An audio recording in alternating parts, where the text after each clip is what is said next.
Susan, you've now finished your diet. Let's reverse diet you up for another 16 weeks so you can keep paying me good money so I can keep you on as a client. Hey guys, in this video we're going to be talking about everything reverse dieting.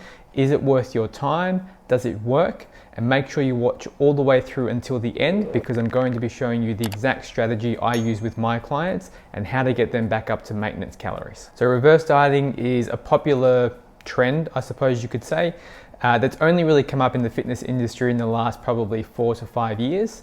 So there are some big names out there that have sort of really made it popular, at least to start, and it has sort of evolved into its own thing more so recently. There are the extreme sides of reverse dieting where people will add sometimes 5 grams of carbs and 2 grams of fat per week, all the way back up to their maintenance calories.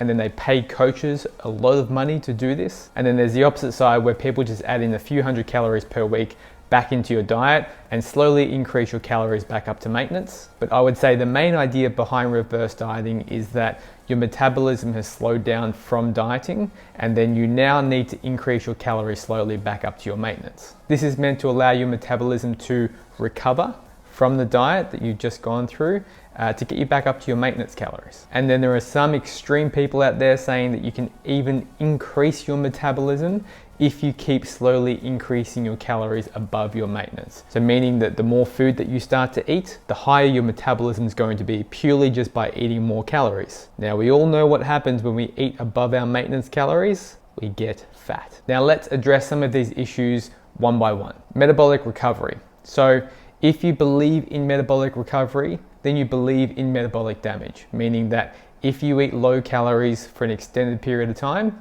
your metabolism is going to break, it's going to die, it's not going to be working correctly anymore, which means that you then need to slowly increase your calories for you to get back up to your maintenance. Now, you don't need to give your metabolism time to recover.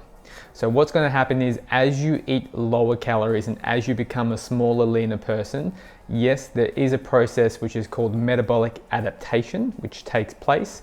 This is perfectly normal, perfectly acceptable, and is to be expected on the way down whilst you're losing body fat. Now, the second that you increase your calories back up to maintenance, it only takes a couple of days for your metabolism to catch up to where it should be. Now, let's say, for example's sake, if you're 100 kilos, you're going to have the metabolism of someone who weighs 100 kilos. Now, let's say you lose 30. All right, now you're down to 70. You are now going to have the metabolism of someone who is 70 kilos. Yes, your metabolism does decrease, but you're now going to be matching your calories for someone who now weighs 70 kilos. Now, as soon as you finish your diet, you shouldn't be in a deficit anymore. Let's say you've hit your healthy waist target, or let's say you're happy with the shape and the look that you are at that time. It's time to get you back up to maintenance ASAP. The longer you spend in a deficit is just going to be more misery for you. So let's just get those calories back up as soon as we can reasonably. Now, there are people who are saying that you can avoid gaining fat by increasing your calories or your macros very slowly on the way back up. That's a cool story, bro. But what's going to happen is you're just going to be eating below your maintenance for a much longer period of time than you need to be. And it's just going to be prolonging your deficit for much longer than it needs to be. So once you've lost the weight, you need to recalculate your new maintenance calories. So your new maintenance calories probably won't be too far off what your previous maintenance is, provided your weight loss hasn't been 50 kilos or 100 kilos plus. Now, once you've calculated your new maintenance, if you're still eating anything below this, you're still in a calorie deficit. But let's say you go from eating 1,200 calories a day up to 1,800 calories a day, and your maintenance is 2,000. Yes, going from 1,200 up to 1,800, you're going to gain some weight on the scale, and you're probably going to gain some centimeters around the waist. But this is okay, this is normal. When you're eating really, really low calories and you increase it anything above this, you now have a few factors that you have to take into consideration, such as you're now eating much more food compared to where you were before, so your weight will go up a little bit.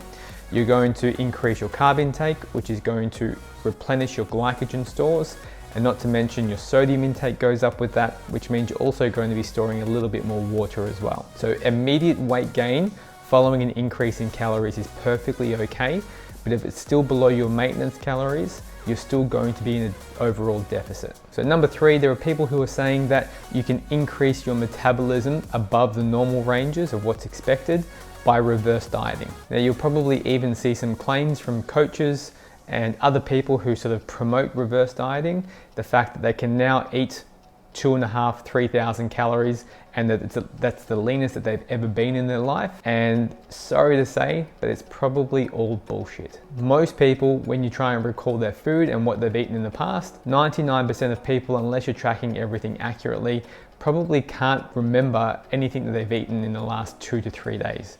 I know if you tried to ask me and I tried to recall what I ate 4 or 5 days ago, there is no chance I could tell you exactly what I ate. And this also works in the opposite direction. So people who come to me, and I get this question a lot, I'm eating 1,000 calories a day and I'm not losing weight. It's most likely the fact that you're underreporting or you're missing calories somewhere, because everyone, I guarantee everyone who eats 1,000 calories a day and says they're not losing weight, they're not eating 1,000 calories a day. And also, just don't forget, if you have a coach who is promoting reverse dieting, especially the ones who are doing it extremely slow, they have a monetary incentive to keep you on as a client. So for example, Susan, you've now finished your diet.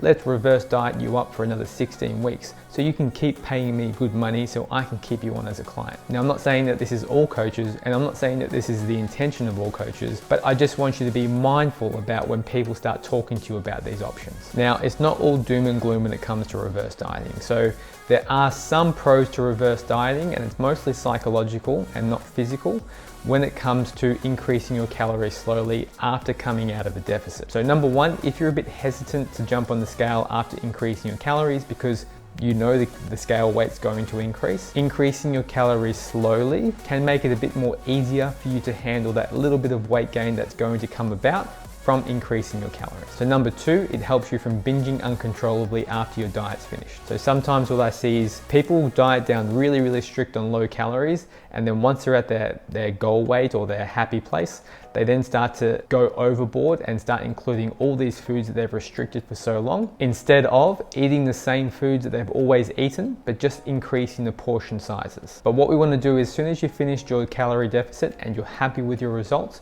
is we want to get you back up to your maintenance calories as soon as we possibly can. So here are a few strategies I implement with my clients depending on the situation. So number 1, we recalculate their maintenance calories. So if you've lost that weight, yes, your maintenance calories is going to be lower than it was previously, but it's going to be very accurate provided you're using the same calculator. Step number 2, we're going to increase their calories to about 100 to 200 calories below their maintenance calories. Now, what I want to emphasize is I do encourage everyone to keep tracking their weight, their daily calories, and their weekly waist measurements at least for the next 1 to 2 months after their diet's finished. This is also going to teach you what foods you can eat within your maintenance calories, what it feels like to eat maintenance calories, and to make sure that you're not going overboard and you continually then start to gain the weight back. Now, if you found this video helpful, please make sure you give this a like and a subscribe. It really helps me with the YouTube algorithm. If you have any questions about reverse dieting or any of the topics that I've gone through today, post them in the comments below and I'll reply to every single person. Thank you for watching, and I'll see you in the next video.